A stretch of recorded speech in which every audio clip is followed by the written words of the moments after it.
Good morning students. तो आज का जो हमारा टॉपिक है वो है साखी। ये जो साखी कविता है और ये जो है ये है कबीर की साखियाँ। ये जो साखी है वो कबीर दास जी द्वारा लिखी गई हैं।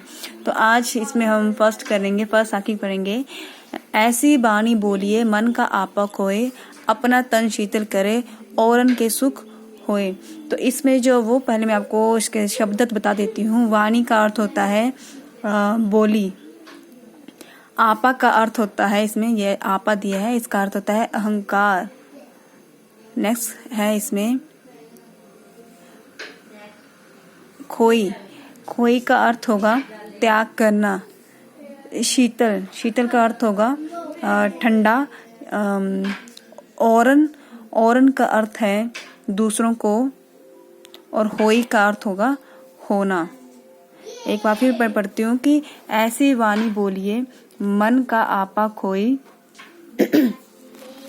अपना तन मन शीतल करे औरन के सुख होई। तो इसमें जो वो कबीर दास जी कह रहे हैं कि हमें जो वो अपने मन का जो अहंकार है उसको त्याग देना चाहिए। ऐसी वाणी बोलिए मन का आपा खोई, मतलब कि कबीर जी बोल रहे हैं कि जो हमारा मन का जो अहंकार होता है, जो हमारा अहंकार है, हमें जो वो उसको मतलब खत्म कर देना होता है। उसमें जो अपनी वाणी में, जो अपनी भाषा में जो उस अहंकार को जो वो त्यागना होता है, उस अहंकार को नहीं लेके आना चाहिए। हमें जो ऐसी वाणी बोलनी चाहिए जिससे जो हमारा अहंकार जो वो खत्म हो जाए और जो सुनने वाला है उसको भी हमारी भाषा सुन के जो वो अच्छा लगे या अच्छा महसूस हो। तो यहाँ पे दिया है अपना तन शीतल करे औरन के सुख होई, जिससे जो हमारा तन मन भी स्वस्थ रहे और दूसरों को भी बोला जो इससे जो एक तरह से कष्ट ना हो, और अर्थात वो भी हमसे जो एक तरह से खुश हो। मतलब कि हमें इसमें कबीर जी, सिंपली मैं बता दूं कि इसमें कबीर जी कहना चाह रहे हैं कि हमारी जो भाषा है वो ऐसी होनी चाहिए कि जिससे जो वो जब भी हम कोई बात करें तो दूसरा वाला जो सुनने वाला है वो भी हमारी बात सुन के जो एक तरह से खुश हो, उसको भी खुशी हो ना, उसको मतलब हमारी बातों से उसको कोई तकलीफ नहीं होनी चाहिए। इससे जो वो हम भी खुश रहेंगे और सामने वाला भी खुश रहेगा। नेक्स्ट आता है आपके पास कस्तूरी कुंडली बसे मृग ढूंढे वन माही, ऐसे घट राम है दुनिया देखे नाही। तो कस्तूरी जो है वो हिरन के नाभि कहा जाता है, ठीक है। और मृग जो होता है वो हिरन को कहते हैं। घटी घटी मीन्स घटी का मतलब होता है कण कण में। तो मैं एक बार फिर रिपीट करती हूँ कि प्रस्तुत कुंडलिया बसे मृग ढूंढे वन माही, ऐसे घटी घटी राम दुनिया देखी नहीं। इसमें जो वो कबीर दास जी कहते हैं कि जिस प्रकार एक हिरन कस्तूरी की खुशबू को जो जंगल में ढूंढता फिरता है, मतलब जब उसको जो खुशबू आती कस्तूरी की, तो वो उसको जो वो पूरे जंगल में ढूंढता फिरता है, ठीक है। उसकी सुगंध, उसकी जो वो कस्तूरी की जो खुशबू होती है वो उसकी नाभि में होती है, ठीक है। उसकी नाभि में विद्यमान होती है, मतलब उसकी नाभि में से उसको कस्तूरी की खुशबू आती है। परंतु वो जो हिरन जो वो अनजान है, उसको नहीं पता है कि वो खुशबू कहाँ से आ रही है, और जिसके लिए जो वो उसकी खुशबू को ढूंढने के लिए जो वो पूरे जंगलों में घूमता फिरता है, ढूंढता फिरता है उसको। इसी प्रकार बोला जाता है कि ऐसे घटी राम है दुनिया देखे नहीं, और ऐसे ही इस संसार में जो वो ईश्वर विद्यमान है कि हमारे जो दुनिया है, संसार है, वहाँ पे जो वो भगवान हैं। और मनुष्य जो वो इस बात से बेखबर ईश्वर को जो मंदिरों में तीर्थ स्थान को ढूंढता हुआ फिरता है। वो इस बात से अनजान है कि जो भगवान जो है वो इस संसार के हर कोने कोने में विद्यमान है। जहाँ पे देखेंगे तो भगवान है, ठीक है। तो वो जो और मनुष्य जो वो उनको कहाँ ढूंढता फिरता है, मंदिरों मस्जिदों में ढूंढता है।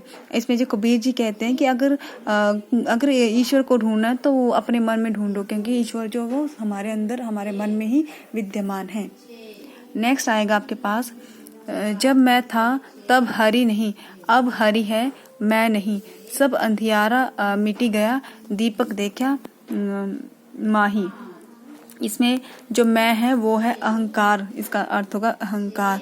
हरि का अर्थ होगा ईश्वर, ठीक है। अंधियारा का अर्थ होगा अंधकार। फिर से रिपीट करती हूँ कि जब मैं था तब हरि नहीं, अब हरि है मैं नहीं, सब अंधियारा मिट गया, दीपक देखा माही। इसमें कबीर जी कहते हैं कि जब इस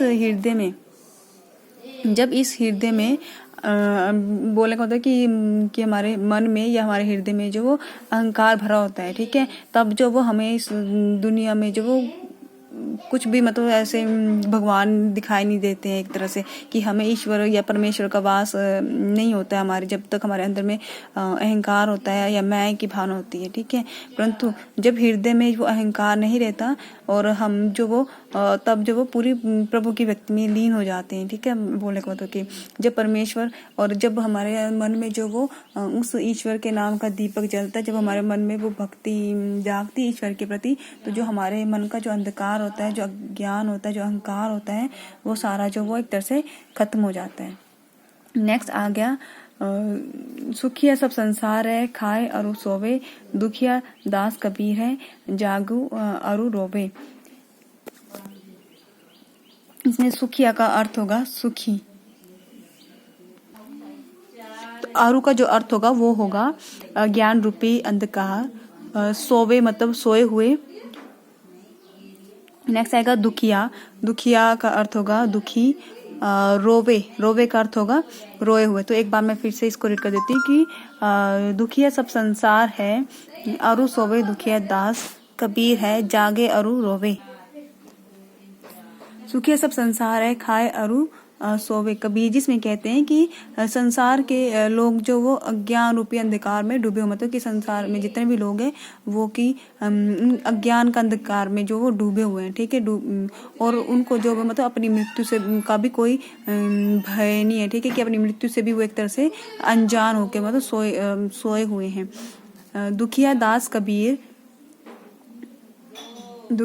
कबीर है, जागू अरु रोवे। तो ये सब देख के जो वो कबीर दास जो है वो दुखी होके रो रहे हैं, वे अपने प्रभु को पाने की आशा में चिंता में जागते रहते हैं, कि वो सब ये जब देख रहे हैं और दुखी हो रहे हैं कि भाई इस संसार के जो लोग हैं वो अंधकार में ऐसे डूब चुके हैं कि उनको भी अपनी मृत्यु से भी अनजान है, ठीक है, उनको कोई मतलब दुनिया से कोई मतलब ही नहीं है। तो जो कबीर दास है वो क्या कर रहे हैं कि वो वही प्रभु को पाने की उनमें एक आशा है, जिसकी चिंता में वो दिन रात जो वो जागते रहते हैं, मतलब उनको एक तरह से उस बात की चिंता जिससे वो उनको नींद ही नहीं आती है। नेक्स्ट आएगा आपका कि पढ़ी पढ़ी जग मुआ, पंडित भया न कोई, एक आशिर का पढ़े सुपंडित होए। तो इसमें पोथी का अर्थ होगा पुस्तक, मुआ का अर्थ होगा मरना, भया का अर्थ होगा बनना, आशिर का अर्थ होगा अक्षर, और हाँ जी, तो पोथी पढ़ी जग मुआ, पंडित न भया कोई, ऐके आशिर का पढ़े सो पंडित हुई। इसमें कबीर जी कहते हैं कि संसार में जो मोटी पुस्तक पढ़ने वाला, मोटी पुस्तकें या किताबें, ज़्यादा किताबें पढ़ने वाले जो मनुष्य हैं,